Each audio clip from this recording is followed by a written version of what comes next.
Você já se sentiu impotente diante de situações que parecem estar fora do seu controle? Já se pegou preocupado com coisas que você não tem como nem pode controlar? Vou te falar que não adianta nada você querer controlar tudo. Isso só vai te gerar muito estresse e ansiedade. Fica aqui comigo e vamos tentar resolver esse problema. Vamos falar sobre a dicotomia do controle, já ouviu falar? Um tema que pode revolucionar a forma que você lida com a sua vida e com as suas emoções. Fala YouTube, tudo bem com vocês? Eu sou a Rai Figueiredo e esse é meu repertório comportamental.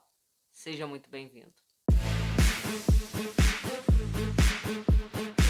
A nossa sociedade nos incentiva a buscar o controle de tudo. Queremos controlar nossas emoções, nossas finanças, nossos relacionamentos e até mesmo o futuro. Mas a verdade é que a gente não consegue controlar tudo. Eventos imprevisíveis acontecem o tempo todo. E nem sempre a gente consegue prever ou controlar as coisas. Muito menos controlar as consequências, né? A gente aprende desde cedo que a vida é imprevisível e que muitas vezes as coisas simplesmente acontecem. Isso não significa que a gente deve se render ao acaso também e acabar desistindo de buscar o que a gente pode controlar de verdade. Não é disso que eu tô falando. Na verdade, é muito importante que a gente aprenda o que a gente pode realmente controlar e o que está fora do nosso alcance. A dicotomia do controle no estoicismo nos ensina que a gente deve colocar nossa energia só realmente naquilo que a gente controla e aceitar o que a gente não pode controlar. Isso significa que devemos nos esforçar para controlar só o que dá para controlar, tipo nossos pensamentos, nossas atitudes, nossas ações, mas aceitar que a gente não consegue nem pode controlar o comportamento dos outros, o clima ou os eventos imprevisíveis da vida. Assim como aconteceu comigo, meu pai estava bem e saudável em um dia e no outro dia ele foi parar no CTI. Ele tinha um aneurisma da aorta abdominal que a gente não sabia. E infelizmente ela rompeu. Ele chegou a fazer a viagem para tentar controlar o rompimento e fazer a cirurgia para colocar o balão, porém não deu.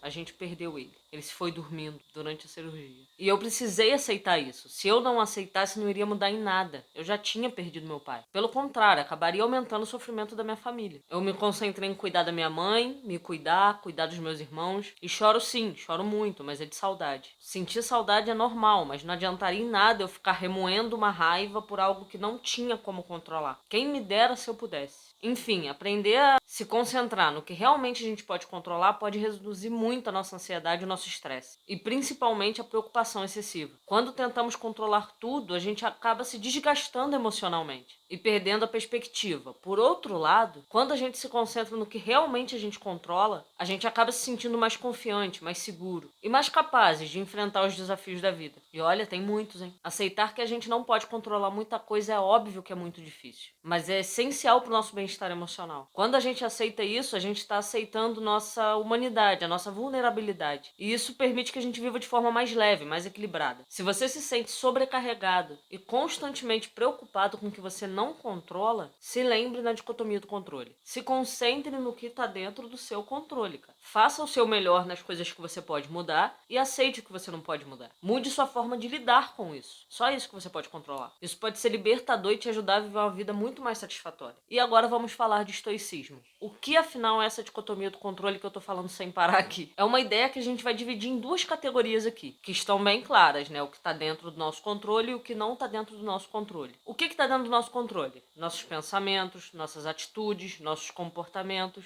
E o que está fora são eventos naturais, ações de outras pessoas ou até a própria morte. Ela é fundamental no estoicismo, porque claramente nos ensina que não precisamos perder nosso tempo com coisas que a gente não tem como mudar, mas sim ver como lidar com isso tudo e acabar focando nossa energia, nossa disposição em coisas que estão dentro do nosso alcance. Essa ideia tem que ser aplicada em amplos campos, desde a filosofia até a psicologia e até a autoajuda. E tem ajudado muitas pessoas a lidarem melhor com as coisas que acontecem durante a vida. E elas são divididas em duas partes, né? Do controle interno e externo. E como funciona isso tudo? De acordo com o estoicismo, a gente deve focar só no controle interno, que, como eu disse agora há pouco, pensamento, emoção, comportamento. Porque quando a gente tenta controlar algo que não está no nosso poder, a gente acaba se sentindo frustrado e sofrendo sem necessidade e às vezes sofrendo até por antecipação. Ao invés de a gente ficar preso em preocupações e sentimentos negativos, a gente deve focar nas nossas escolhas e nos nossos pensamentos e trabalhar para cultivar virtudes como a sabedoria, a coragem, a compaixão. Essas virtudes nos ajudam a viver nossa vida de forma muito mais equilibrada e nos torna pessoas melhores. Já o controle externo é óbvio que é o que está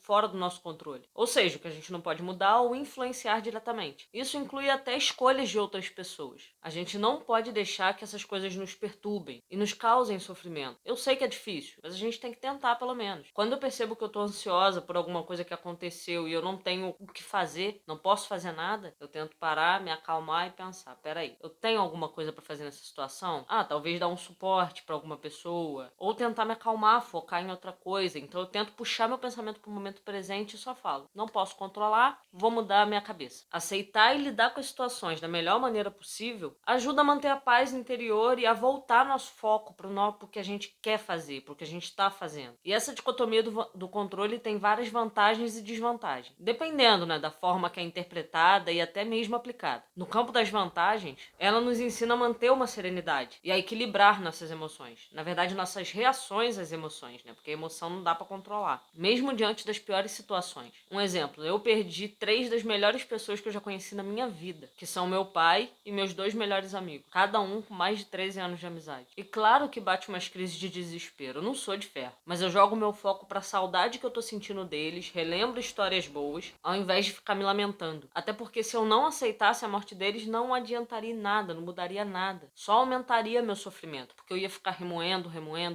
e aumentando a dor. E quando a gente se concentra no que tá dentro do nosso controle, a gente pode direcionar nosso foco e nossa energia para as coisas que importam agora, o que a gente tá fazendo agora, ao invés de ficar remoendo o que não pode ser mudado. Por outro lado, também existe muitas desvantagens associadas. Em alguns casos, pode criar uma postura apática e indiferente diante de algumas situações. Isso pode acabar sendo prejudicial em algumas circunstâncias, como em situações de injustiça social ou violência. Podemos acabar não nos envolvendo mais seriamente em situações que afetam o mundo à nossa volta. Isso pode levar a uma falta de engajamento social e político. E o que a gente pode mudar? Nosso voto. E algumas pessoas até leva a dificuldade de aceitar a realidade, especialmente quando se trata de situações muito difíceis, levando ao estado de negação ou resistência, sendo prejudicial a longo prazo. O estoicismo não significa que a gente deve ser passivo ou conformado. Pelo contrário, devemos sim ser proativos, mas com base naquilo que a gente pode controlar. A gente deve tomar medidas práticas para alcançar nossos objetivos, mesmo que a gente não controle completamente o resultado. Um exemplo, eu me esforço para tentar melhorar o conteúdo e trazer bons conteúdos aqui. Normalmente são conteúdos que eu já gosto de falar e eu falo muito, estudando tudo certinho e fazendo o melhor que eu posso fazer, com capricho. Mas eu não controlo quem assiste, eu não controlo quem se inscreve, por aí vai.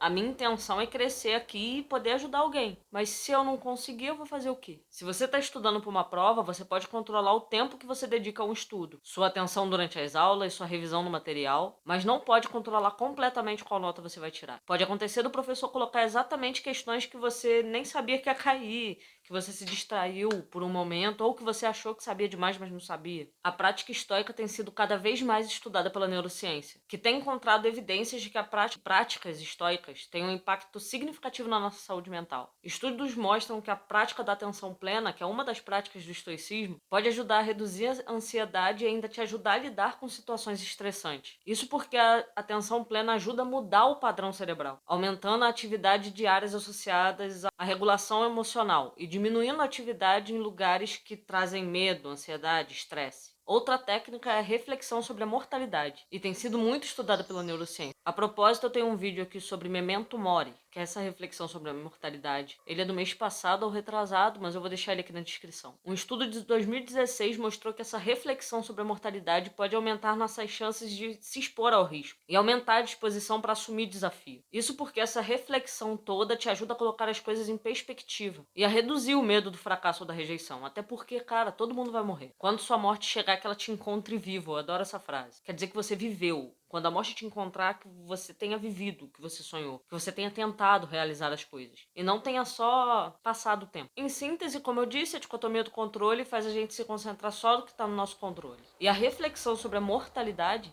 e a atenção plena tem sido muito estudada pela neurociência e tem muita evidência de que pode contribuir para a redução do estresse e uma melhoria na vida, em geral. Até porque aumenta a sua capacidade de se reerguer depois de passar por situações difíceis. A importância do tema para o desenvolvimento pessoal é que eles nos ensinam a focar no que realmente importa e aceitar o que não podemos mudar, possibilitando que a gente passe pelas coisas de forma mais positiva. Até porque essas técnicas ajudam que a gente desenvolva habilidades importantes, como a regulação emocional, nossa resposta ao estresse. Quando a gente compreende essa prática da dicotomia do controle e aplica na nossa vida, a gente aprende a lidar com situações imprevisíveis de forma muito mais tranquila. E ao invés de ficar desesperado, a gente pensa, o que é que eu posso fazer nessa situação? E se um problema tem solução, relaxa, ele tem solução. Se um problema não tem solução, relaxa, ele não tem solução. E aí, vai começar a colocar essas técnicas em prática? Espero que sim. Espero que tenham gostado do vídeo. Se gostou, deixa seu like, se inscreva no canal. E me fala aí qual é o seu ponto de vista sobre esse assunto. Muito obrigada pela sua atenção.